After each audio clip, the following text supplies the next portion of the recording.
ولا تجعل يدك مغلولة إلى عنقك ولا تبسطها كل البسط فتقعد ملوما محسورا۔ اور اے میرے بندو، بہت کنجوس بھی مت بنو، بہت سخی بھی مت بنو، اتنے کنجوس مت بنو کہ بیوی بچوں کا حق مارنے لگو، اور اتنے سخی بھی نہ بنو کہ دان تو کر رہے ہو، چندہ تو دے رہے ہو، گھر میں کھانے کو نہیں ہے، بیوی کے پاس ڈھنگ کے کپڑے نہیں ہیں، تمہیں اللہ نے بہت نوازا ہے، تم مسجدوں میں دے رہے ہو، مدرسوں میں دے رہے ہو، لیکن بیوی بچوں کی جائز ضرورتوں کو پورا نہیں کر رہے ہو۔ اللہ نے کہا بیچ کا راستہ نکالو، اپنے ہاتھ کو اپنی گردن سے بالکل ملا مت دو، اور بالکل اپنا ہاتھ کھول بھی مت دو، یعنی کنجوس بھی مت بنو اور بہت سخی بھی مت بنو، درمیان کا راستہ اپناؤ، بیچ کا راستہ۔ جانتے ہو بیوی بچوں کے اوپر خرچ کرنے پر بھی ثواب ملتا ہے۔ ہماری مائیں بہنیں ہیں نا، وہ ڈیمانڈ کرتی رہتی ہیں۔ ایک مولوی صاحب کے پاس ایک آدمی آیا، جب بولا مولوی صاحب میری بیوی کہہ رہی ہے کہ ساس سسر کی سیوا کرنا اسلام میں کہیں نہیں لکھا ہے، قرآن میں کہیں پر بھی نہیں لکھا ہے کہ ساس کی سیوا کرو سسر کی سیوا کرو۔ اگر کہیں لکھا ہے دکھا دیجئے، میں ساس کی بھی خدمت کروں گی سسر کی بھی کروں گی، اور جب نہیں لکھا ہے تو میں نہیں کروں گی۔ تو مولوی صاحب کے پاس وہ آدمی آیا، اس نے کہا مولوی صاحب میری بیوی ایسا ایسا کہہ رہی ہے۔ مولوی صاحب نے کہا بیوی تو بالکل صحیح کہہ رہی ہے آپ کی، کہیں نہیں لکھا ہے قرآن میں، کہیں حدیث میں نہیں لکھا ہے کہ ساس کی خدمت کرنا اور سسر کی خدمت کرنا یہ بہو کا حق ہے،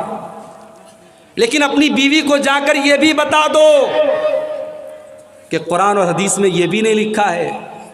کہ بیوی کو سونے کی چوڑی پہنائی جائے، بیوی کو 2000 کی بنارسی ساڑی پہنائی جائے، بیوی کو ہر مہینے اچھا نیا کپڑا دلایا جائے، نئی چپل دلائی جائے۔ بیوی سے جا کے کہہ دو قرآن میں کہیں نہیں لکھا ہے کہ بیوی کو شاپنگ کرائی جائے اور بیوی کو ایک سے ایک کپڑا دلایا جائے۔ یہ تمام چیزیں حق نہیں ہیں، مگر شوہر کرتا ہے کیونکہ اسے بیوی سے محبت ہے۔ اسی طریقے سے اگر بیوی کو اپنے شوہر سے محبت ہے تو جس طریقے سے شوہر کا خیال رکھتی ہے، شوہر کے ماں باپ کا بھی خیال رکھے، شوہر کے ماں باپ کو اپنے ماں باپ سمجھے۔ تو آج یہ الٹا معاملہ ہو رہا ہے، لوگ اپنے بیوی بچوں پر بھی خرچ نہیں کرتے۔ اللہ کے نبی فرماتے ہیں تم اللہ تعالیٰ کو خوش کرنے کے لیے جو بھی خرچ کرو گے تمہیں ثواب ملے گا۔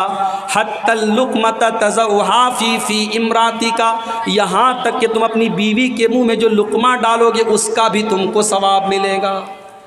بیوی کو آپ جو کھانا کھلا رہے ہیں، بچوں کو جو کھانا کھلا رہے ہیں، بچوں کو اسکول میں پڑھا رہے ہیں، ان کی تعلیم پر خرچ کر رہے ہیں، اس پر بھی آپ کو ثواب ملے گا اگر آپ جائز طریقے سے پیسہ کما رہے ہیں اور جائز طریقے سے پیسہ خرچ کر رہے ہیں۔ تو یہ 5ویں چیز ہو گئی، اللہ نے فرمایا کہ کنجوسی مت کرو اور حد سے زیادہ سخاوت کا راستہ مت اپناؤ، بیچ کا راستہ اپناؤ۔ اب یہاں پر ایک سوال پیدا ہوا کہ اے اللہ، بہت سارے لوگوں کو ہم دیکھتے ہیں کہ بہت نیک ہیں، بہت متقی ہیں، پرہیزگار ہیں، 5 ٹائم کے نمازی ہیں، لیکن بہت غریب ہیں، چھوٹا سا گھر ہے، بڑی مشکل سے اپنے پریوار کا پیٹ پالتے ہیں، اور دوسری طرف بہت بے ایمان انسان ہے، بہت گنہگار ہے، شرابی ہے، بدکار ہے، لیکن پورے کلیا چک میں اس سے بڑا امیر اور مالدار کوئی نہیں ہے۔ اے اللہ،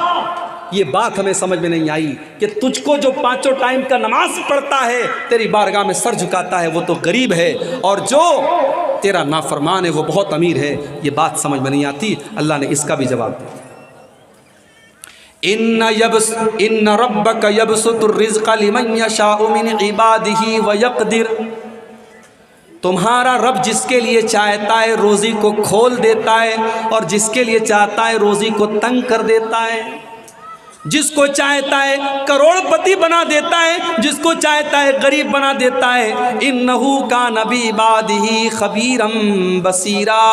اللہ کو خوب پتہ ہے کس کو دولت دینی چاہیے کس کو نہیں دینی چاہیے۔ دولت دینے کا مطلب یہ نہیں ہے کہ اللہ اس سے خوش ہو گیا، اور کسی کو دولت نہیں دی اس کا یہ مطلب نہیں کہ اللہ اس سے ناراض ہے۔ دولت کی تقسیم تو اللہ اپنی حکمت کے ساتھ کرتا ہے، کسی کو امیر بنایا، کسی کو غریب بنایا، کسی کو محل میں رکھا، کسی کو جھوپڑی میں رکھا۔ اس کا یہ مطلب نہیں کہ امیر سے اللہ خوش ہو گیا اور غریب سے ناراض ہو گیا۔